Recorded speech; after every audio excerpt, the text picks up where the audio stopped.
नफरतों का असर देखो, जानवरों का बंटवारा हो गया, गाय हिंदू हो गई और बकरा मुसलमान हो गया।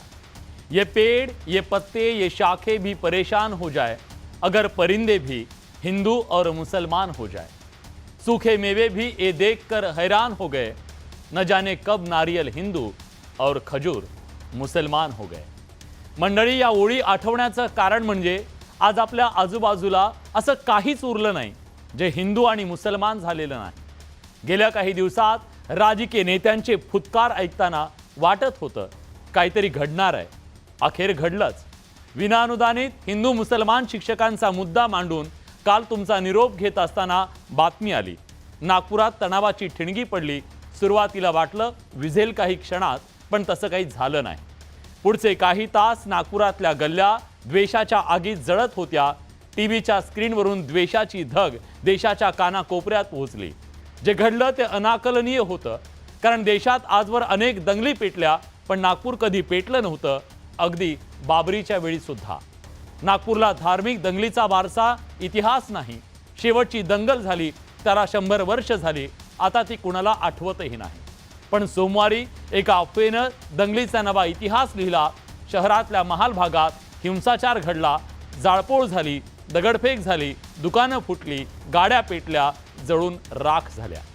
त्यात काही लाखाचं नुकसान झालं, पण कालपर्यंत गुण्यागोविंदानं राहणाऱ्या माणसांमध्ये जी दरी निर्माण झाली त्या नुकसानीची अजून मोजदाद नाही। पण नागपुरात हे का घडलं? कुणी घडवलं? कशामुळे घडलं? याला जबाबदार कोण आहे? दोषी कोण आहे? कुणाला हे पेटवायचं होतं?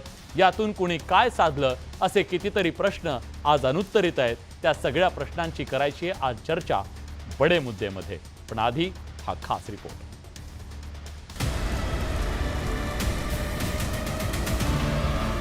जाळपोळ,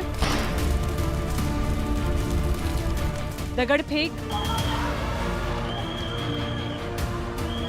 अशांतता आणि अस्वस्थता। सोमवारी रात्री नागपूरमधल्या दृश्यांनी महाराष्ट्र हादरला। जाती आणि धार्मिक अशांततेचा कोणताही इतिहास नसलेल्या नागपुरात ही हिंसा कशी उसळली हा प्रश्न अनेकांना पडला। नेमकं काय घडलं? कसं घडलं? कधी घडलं आणि कुठे घडलं? या महाराष्ट्राला पडलेल्या प्रत्येक प्रश्नाचं उत्तर राज्याच्या मुख्यमंत्र्यांनी विधानसभेत दिलं। ऐकूया नागपूर हिंसाचाराची कहाणी मुख्यमंत्र्यांची जुबानी। संध्याकाळी काही लोकांनी जाणीवपूर्वक अशा प्रकारचा हल्ला केल्याचं या ठिकाणी लक्षात येत आहे। जवळपास एक ट्रॉली भरून त्या ठिकाणी दगड मिळालेले आहेत आणि ठरवून काही ठराविक घरांना, काही ठराविक आस्थापनांना त्या ठिकाणी लक्ष्य करण्यात आलेलं आहे। पोलिसांवर ज्यांनी हल्ला केला असेल त्यांना काय झालं तरी सोडलं जाणार नाही। नागपूरमधल्या हिंसाचाराची पहिली ठिणगी दडली होती सोमवारी सकाळी झालेल्या एका आंदोलनात। सोमवारी सकाळी 11:30 वाजता महाल परिसरात विश्व हिंदू परिषद आणि बजरंग दलाच्या कार्यकर्त्यांनी औरंगजेबाच्या कबरीविरोधात आंदोलन केलं। या आंदोलनादरम्यान त्यांनी गवताची एक प्रतिकात्मक कबरही जाळली। या आंदोलनकर्त्यांवरती या प्रकरणी गणेशपेठ पोलिसांनी गुन्ह्याची नोंद केली। सकाळी 11:30 वाजता नागपुरातील महाल परिसरात विश्व हिंदू परिषद व बजरंग दलाच्या कार्यकर्त्यांनी औरंगजेबाची कबर हटाव असे नारे देत आंदोलन केले।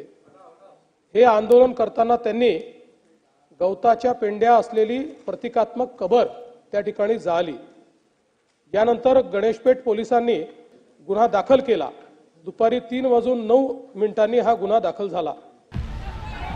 या घटनेनंतर परिस्थिती आटोक्यात असताना संध्याकाळी अचानक अशी अफवा पसरली की सकाळी आंदोलनाच्या दरम्यान जाळण्यात आलेल्या प्रतिकात्मक कबरीवर काही धार्मिक मजकूर होता आणि याच अफवेमुळे परिस्थिती हाताबाहेर गेली। यानंतर सायंकाळी एक अफवा अशी पसरवली गेली की सकाळच्या आंदोलनात जी प्रतिकात्मक कबर जाळली त्याच्या कापडावर धार्मिक मजकूर होता।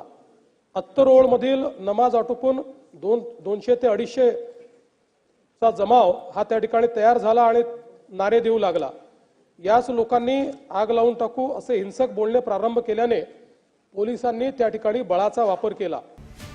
बजरंग दलाच्या कार्यकर्त्यांविरोधात तक्रार देण्यासाठी मुस्लिम समुदायाचे काही लोक गणेशपेठ पोलीस स्थानकात गेले आणि तेव्हाच हंसापुरी भागात 200 ते 300 लोकांच्या जमावानं दगडफेकीला सुरुवात केली.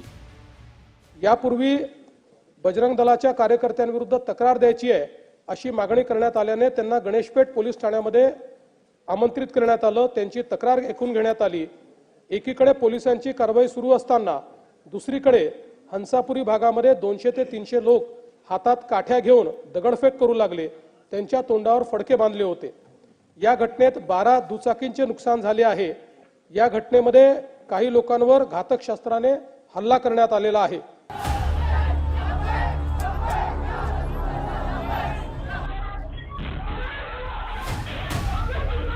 संध्याकाळी 7:30 वाजता परिस्थिती अधिकच चिघळली. भालदारपुरा परिसरात 80 ते 100 लोकांच्या जमावानं पोलिसांवर तुफान दगडफेक केली. तिसरी घटना भालदारपुरा भागात सायंकाळी 7:30 वाजता झाली. 80 ते 100 लोकांचा जमाव तिथे होता. तिथे त्यांनी पोलिसांवर हल्ला केला. त्यामुळे अश्रुधूर व सौम्य बळाचा वापर करावा लागला. सकाळच्या घटनेनंतर शांतता कायम राखण्यात पोलिसांना यश आलं होतं. पण नंतर सुनियोजितरित्या हा हल्ला झाल्याचं मुख्यमंत्र्यांनी म्हटलंय.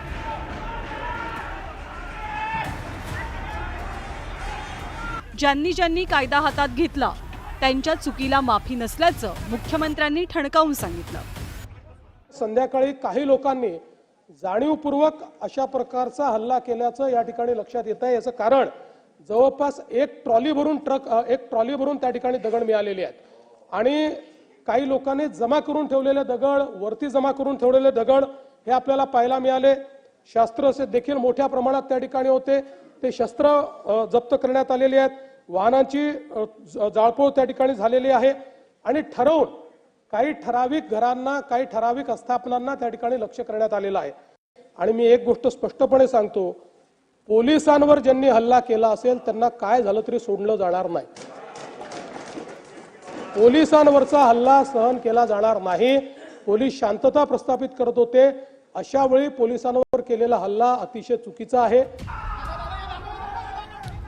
नागपुरात सध्या तणावपूर्ण शांतता आहे. पण ज्या नागपूरमध्ये आजवर अमन आणि शांततेचा झेंडा फडकत राहिलाय, त्याच नागपुरात अस्थिरता माजवून महाराष्ट्र अस्थिर करण्याचा प्रयत्न नेमका कोण करतंय?